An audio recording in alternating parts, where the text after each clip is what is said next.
ये कोई motivational video नहीं है, ये एक फिल्टर है। अगले कुछ मिनटों में इस वीडियो को देखने वाले 99% लोग इसे बंद कर देंगे, क्योंकि जो सच मैं बोलने वाला हूं वो उनकी हड्डियों को चुभेगा। दुनिया तुम्हें एक झूठ बेचती है कि जीत टैलेंट से मिलती है। टैलेंट सिर्फ दरवाजे तक ले जाता है, लेकिन उस दरवाजे को लात मारकर अंदर घुसने का दम सिर्फ पेन टॉलरेंस में होता है। 2026 उन लोगों का नहीं होगा जो स्मार्ट हैं, उनका नहीं होगा जो ज्यादा जानते हैं। 2026 उन लोगों का होगा जो वह सह सकते हैं जो बाकी लोग सोच भी नहीं सकते। नमस्कार दोस्तों, मैं हूं कमल और स्वागत है आपका ज्ञान बाय कमल पर। आज मैं तुम्हें 3 ऐसी कड़वी चीजें बताऊंगा जो तुम्हें भीड़ से अलग नहीं बल्कि भीड़ के लिए खतरनाक बना देंगी। 3 चीजें। फर्स्ट, रिजेक्शन की शर्म। सेकंड, बार बार वही चीज करने की बोरियत। थर्ड, अपनी गलतियां सुनने का दर्द। अगर इनमें से कोई भी चीज तुम्हें अनकंफर्टेबल लग रही है तो समझ लो ये वीडियो तुम्हारे लिए ही है। चलिए शुरू करते हैं। Part 1, the share on off rejection. तुम हारने से नहीं डरते, तुम उस शर्म से डरते हो जो हारने के बाद लोगों की आंखों में दिखती है। यूसीएलए की रिसर्चर नमी आइजनबर्गर ने एक डरावनी बात साबित की है। जब तुम्हें कोई रिजेक्ट करता है, चाहे वह कोई लड़की हो, कोई क्लाइंट हो या तुम्हारा समाज, तो तुम्हारे दिमाग का वही हिस्सा चीखता है जो तब चीखता है जब कोई तुम्हें शारीरिक चोट पहुंचाता है। सोशल पेन और फिजिकल पेन के बीच तुम्हारे दिमाग को फर्क नहीं पता। इसीलिए जब तुम रिजेक्ट होते हो तुम्हें लगता है कि तुम मर रहे हो। लेकिन सफल इंसान वह है जिसने अपने दिमाग के इस हिस्से को पत्थर बना लिया है। डेविड गॉगिंस कहते हैं, जैसे जिम में भारी वजन उठाने से तुम्हारे हाथों की खाल सख्त हो जाती है, वैसे ही बेइज्जती सहने से तुम्हारा दिमाग सख्त होता है। अगर तुम्हारे हाथ कोमल हैं तो तुम भारी काम नहीं कर पाओगे। तुम्हारा मन कोमल है तो तुम बड़ी सफलता नहीं संभाल पाओगे। जब समाज तुम्हें रिजेक्ट करता है तो तुम्हारा दिमाग ओपियोड रिलीज करना बंद कर देता है, जिससे वही तड़प पैदा होती है जो एक ड्रग एडिक्ट को नशा न मिलने पर होती है। तुम्हारा डर काल्पनिक नहीं है, वो बायोलॉजिकल है। लेकिन ट्विस्ट ये है, जो इंसान इस सोशल डेथ को एक बार सह लेता है उसका दिमाग फिर किसी भी डर के लिए इम्यून हो जाता है। रिजेक्शन तुम्हारी मौत नहीं, तुम्हारा रिप्ट है। तुम दुनिया से तब जीतते हो जब तुम अपनी ऑथेंटिसिटी के लिए रिजेक्ट होने को तैयार होते हो। जो इंसान रिजेक्शन से डरता है वह हमेशा दूसरों की नकल करेगा। वह एवरेज रहेगा क्योंकि वह सेफ खेल रहा है। रॉबर्ट ग्रीन अपनी किताब मास्टरी में कहते हैं कि किसी भी चीज के उस्ताद बनने के शुरुआती दौर में तुम्हें ह्यूमिलिएशन यानी अपमान का सामना करना ही पड़ेगा। वह अपमान तुम्हारी फीस है। That a pain of rejection is the price of uncommon outcomes. अगर तुम 2026 में 99% लोगों को पीछे छोड़ना चाहते हो तो तुम्हें रिजेक्शन को एक गेम की तरह लेना होगा। तुम्हें तब तक मांगना होगा, तब तक कोशिश करनी होगी जब तक न सुनने की आवाज तुम्हें संगीत की तरह न लगने लगे। शर्म को मार दो वरना शर्म तुम्हें मार देगी। Part 2, boredom of repetition. अब बात करते हैं उस चीज की जिससे बड़े बड़े सुरमा हार जाते हैं। बोरियत आज की दुनिया डोपामिन की गुलाम है। तुम्हें हर 15 सेकंड में एक नई रील चाहिए, नया शॉट चाहिए, लेकिन सफलता न्यूनेस में नहीं, कंसिस्टेंसी में है। एंड्रू ह्यूबरमैन बताते हैं कि जब तुम कोई नया काम शुरू करते हो तो दिमाग में डोपामिन का स्पाइक आता है। तुम जोश में होते हो, लेकिन 2 हफ्ते बाद वो स्पाइक गिर जाता है। अब काम उबाऊ लगने लगता है। यहीं पर 99% लोग क्विट कर देते हैं। जेम्स क्लियर ने एटॉमिक हैबिट्स में एक बात कही है, लेकिन लोग उसे गहराई से नहीं समझते। वह कहते हैं, विजेता और हारने वाले दोनों के लक्ष्य एक ही होते हैं। फर्क यह है कि विजेता बोरियत को सहना जानता है। जरा सोचो एक कैलीग्राफी मास्टर के बारे में। वो 30 साल तक सिर्फ एक ही अक्षर को 1000 बार लिखता है।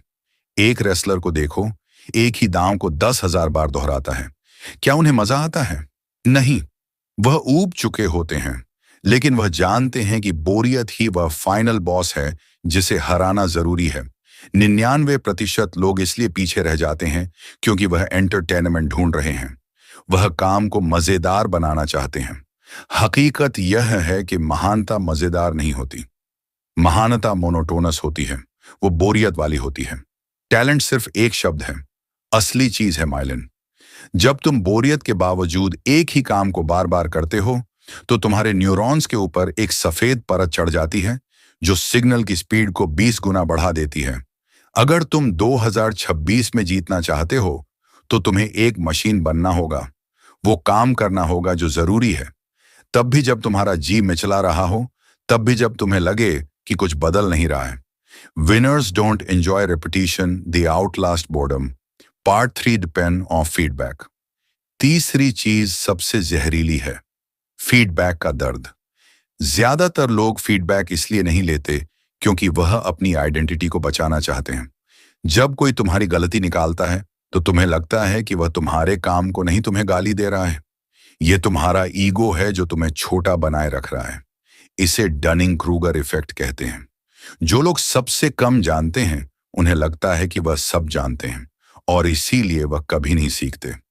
अरबपति रे डालियो अपनी किताब प्रिंसिपल्स में एक फार्मूला देते हैं, pain plus reflection equal to progress, दर्द प्लस प्रतिबिंब बराबर प्रगति यानी दर्द होगा। फिर तुम उस पर गौर करोगे तब तुम आगे बढ़ोगे। अगर तुम दर्द यानी फीडबैक को ही हटा दोगे तो प्रोग्रेस कभी नहीं होगी। जॉर्डन पीटरसन कहते हैं, अपना कमरा साफ करने का मतलब सिर्फ सफाई नहीं है, इसका मतलब है अपनी कमियों को स्वीकार करना। जब कोई तुमसे कहे कि तुम यहां गलत हो तो उसे अपना दुश्मन मत समझो, वह तुम्हें शीशा दिखा रहा है। फीडबैक लेना एक तरह की सेल्फ ह्यूमिलिएशन है। तुम्हें अपनी नजरों में गिरना पड़ता है ताकि तुम नई ऊंचाइयों तक उठ सको। 2026 में अपनी आलोचना को वैसे ही खाओ जैसे तुम खाना खाते हो। यह कड़वी दवा है जो तुम्हें उस मीडक्रेटी के कैंसर से बचाएगी जिसमें तुम अभी जी रहे हो। पार्ट 4 फेलिंग 20 टाइम्स इन अ रो। अब मैं तुम्हें एक गणित समझाता हूं जिसे एक्सपेक्टेड वैल्यू थिंकिंग कहते हैं। हारने वाले लोग आउटकम्स के बारे में सोचते हैं। वह एक बार कोशिश करते हैं, फेल होते हैं और कहते हैं मेरी किस्मत खराब है। जीतने वाले लोग इटरेशंस यानी प्रयासों की संख्या के बारे में सोचते हैं। अगर सफलता की संभावना 5% है तो इसका सीधा मतलब है कि तुम्हें 19 बार फेल होना ही होगा ताकि 20वीं बार तुम जीत सको। फेलियर कोई अंत नहीं है, वह एक डाटा पॉइंट है। हर स्टार्टअप, हर बड़ा क्रिएटर, हर एथलीट इसी रास्ते से गुजरा है। अगर तुम लगातार 20 बार फेल होने की हिम्मत रखते हो तो यकीन मानो दुनिया की कोई ताकत तुम्हें सफल होने से नहीं रोक सकती, क्योंकि 20वीं बार तक पहुंचते पहुंचते तुम वो इंसान बन चुकेगे जो उस सफलता को संभालने के लायक है।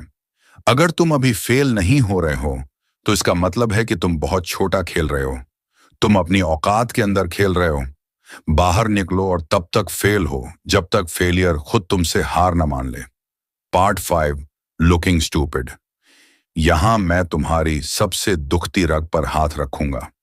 तुम अपनी जिंदगी इसीलिए बर्बाद कर रहे हो क्योंकि तुम उन लोगों के सामने स्मार्ट दिखना चाहते हो जिन्हें तुम्हारी रत्ती भर परवाह नहीं है। इसे स्टेटस एंजाइटी कहते हैं। हम अपनी खुशियों की बलि दे देते हैं ताकि समाज में हमारी नाक ऊंची रहे। कार्ल यंग का एक वाक्य तुम्हारी रूह कपा देगा, The greatest burden a child must bear is the unlived life of the parents. एक बच्चे पर सबसे बड़ा बोझ उसके अपनों की वह अधूरी जिंदगी होती है जो वह जी नहीं पाए। क्या तुम भी वही कर रहे हो? क्या तुम सिर्फ इसीलिए रिस्क नहीं ले रहे क्योंकि लोग क्या कहेंगे? क्या तुम इसीलिए नया काम शुरू नहीं कर रहे क्योंकि तुम अपने दोस्तों के सामने बेवकूफ नहीं दिखना चाहते? तुम्हें आज बेवकूफ दिखने की कीमत चुकानी होगी। तुम्हें उन लोगों के सामने गिरना होगा जिन्हें तुम प्यार करते हो। यह दर्दनाक है, यह तुम्हें रातों को जगाएगा, लेकिन यही वह आग है जिसमें तप कर सोना निकलता है। लोग अच्छे बनने की कोशिश में कमजोर हो जाते हैं। एक मॉन्स्टर बनो जो अपने गुस्से और अपनी भूख को कंट्रोल करना जानता हो, क्योंकि जिसके पास खोने के लिए इज्जत होती है वह कभी इतिहास नहीं रचता। अस्पतालों में मरते हुए लोगों पर की गई एक स्टडी ब्रोनीवेयर में पाया गया कि सबसे बड़ा पछतावा फेल होने का नहीं था, बल्कि उन कामों को न करने का था जो वह करना चाहते थे। पार्ट 6 द सेपरेटर, आखिरी बात, कन्वीनियंस यानी सुविधा। दुनिया में 99% लोग तब तक काम करते हैं जब तक वह कन्वीनियंट है होता है, जब तक धूप नहीं है, जब तक मूड अच्छा है, जब तक घर में सब ठीक है। लेकिन असली खेल तब शुरू होता है जब चीजें इनकन्वीनियंट हो जाती हैं।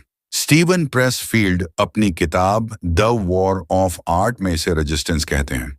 रेजिस्टेंस तब सबसे ज्यादा ताकतवर होता है जब तुम अपनी मंजिल के सबसे करीब होते हो, जब तुम्हारा मन कहे आज रहने देते हैं, आज बहुत थक गया हूं, कल कर लेंगे। समझ लेना कि यही वह पल है जो तुम्हें 99% लोगों से अलग करेगा। महानता सुविधा के सोफे पर नहीं, संघर्ष की सड़कों पर मिलती है। अगर तुम रोज खुद को बोलते हो कि मेरी किस्मत खराब है, तो तुम्हारा शरीर स्ट्रेस हार्मोन्स का ऐसा स्तर पैदा करता है जो सच में तुम्हारी सोचने की क्षमता को 30% तक कम कर देता है। तुम बदकिस्मत नहीं हो, तुम बस अपने ही विचारों के स्लो पॉइजन का शिकार हो। यही वह मोड़ है जहां 99% लोग गायब हो जाते हैं और यहीं से तुम्हारा 2026 शुरू होता है। तो फैसला तुम्हारा है। 2026 बुद्धिमान लोगों को इनाम नहीं देगा, ये टैलेंटेड लोगों को सलाम नहीं करेगा, ये सिर्फ उन्हें नवाजेगा जिनमें दर्द सहने की हिम्मत है।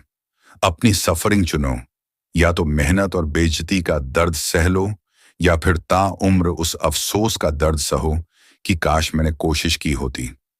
इस वीडियो को अभी सेव कर लो, और जब भी तुम्हारा मन टूटने लगे, जब भी तुम्हें लगे कि तुम हार रहे हो, इसे वापस आकर देखना। ये तुम्हें याद दिलाएगा कि तुम कौन हो और तुम क्या बनने निकले हो। 2026 तुम्हारा इंतजार कर रहा है, पर क्या तुम 2026 के लायक हो? बहुत बहुत धन्यवाद।